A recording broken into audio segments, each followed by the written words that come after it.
Hello everyone, it's me Jenny and welcome to my review show thing. Usually it's, oh wait, you haven't seen that review, but I have actually watched this film before, I just haven't talked about it before.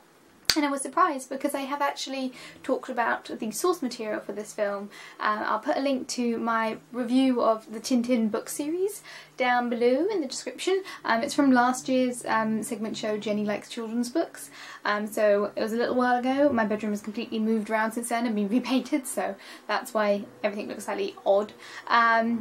Yeah, so I've just watched or rewatched the Peter Jackson Steven Spielberg adaptation film, which is an amalgamation of the first 3 comics and then kind of given a bit of more of a fleshing out. And my quick review for this is wow. Just wow. If anyone, and I beg anyone who is interested in motion capture, graphic design, fluid directorial styles, set dressing, character design, voice acting, anything in that field, lighting direction, like any sort of digital art interest at all, please watch this film, please watch it, because I found myself flabbergasted regularly while watching this. I think I was impressed when I watched it the first time. This viewing, I was constantly amazed by what they did with this. There was a shot early on of the camera passing through glass and the light refracting off the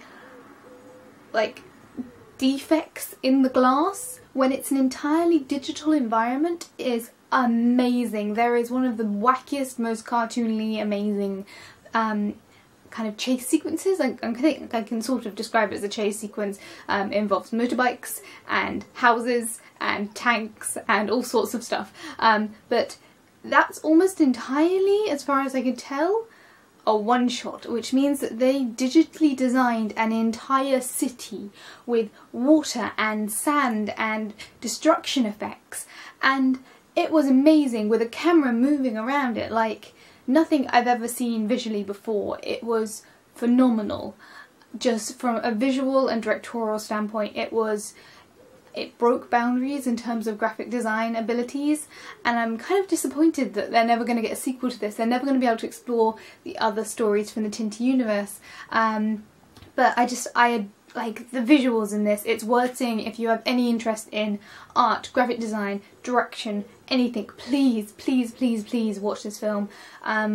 If you are interested in just the capacity for computers to design elements, the coding that is needed to do water effects or sand effects or lighting effects, please watch this film. Please watch this film.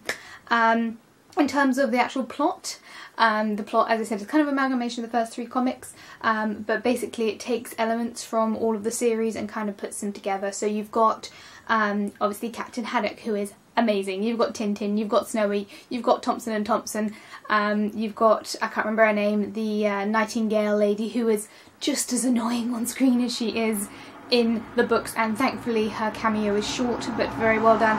All of the physical character designs in this are so well done, where they're very well done. The skin tones are phenomenal. The movements are so fluid in a way that could only be captured via motion capture.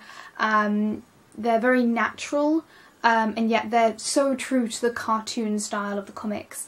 The references to the comics are amazing throughout, particularly the opening sequence where it has the actual artist who created the comics as a character, sketching out the caricatures of the lead and a couple of other characters in the style of the comics, and just little things like that. I know that was the opening, but just continuously being so true to the story in terms of the visual aesthetic, being so true to the story in terms of the humour of the story, the way that Thompson and Thompson bounce off each other, and I know that they're played by the Cornetto trilogy boys, that would be Simon Pegg and Nick Frost.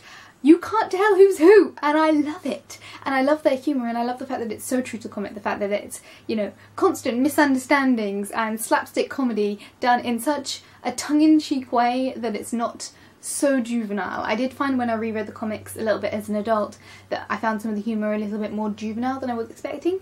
The way that once it's put to screen it is done, it appeals to children because it is so silly and so light-hearted and so slapstick, and yet it has such a tongue-in-cheek nature and such a sense of sarcasm to it that watching as an adult is just on point. I loved it. I love the kind of intelligence of the hero character. I love all of that stuff. I love Snowy. Snowy's amazing. He's the best dog ever. Same from the comics, same through to the film. I think the only fault I can have in this film is that it is a very, very long film. As I can recommend it to children, but I think anyone who wants to watch this with their child will probably have to put a break in the middle and maybe watch it in 2 nights or something similar, because it is a very long film. It's very extensive, and it's hard to kind of keep that attention up because it's so visually pleasing and so psychologically interesting that it's hard to keep the kind of the visual oomph going to get through it. It's kind of like marathoning all the Lord of the Rings films, but not quite that bad. I loved it. I thought it was amazing. Me and my sister watched it, and just every time something new happened, we were like, I can't believe that happened, that's amazing. It was phenomenally directed, very well acted, and did things with visuals that I've never seen in an entirely digital space. The sets for this, the human characters were perfectly caricaturish, but the actual, like, the scenery and the sets and the way that the lighting and the water effects work, you could do this, you could put real actors in that environment and it's more believable than the Hobbit films in terms of the visual aesthetic of the sets. But because it's in this whole cartoony world, it was something, it's so unique.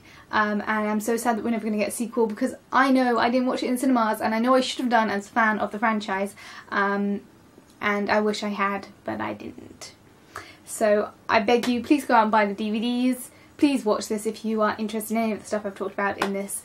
I really, really enjoyed it. It's very long.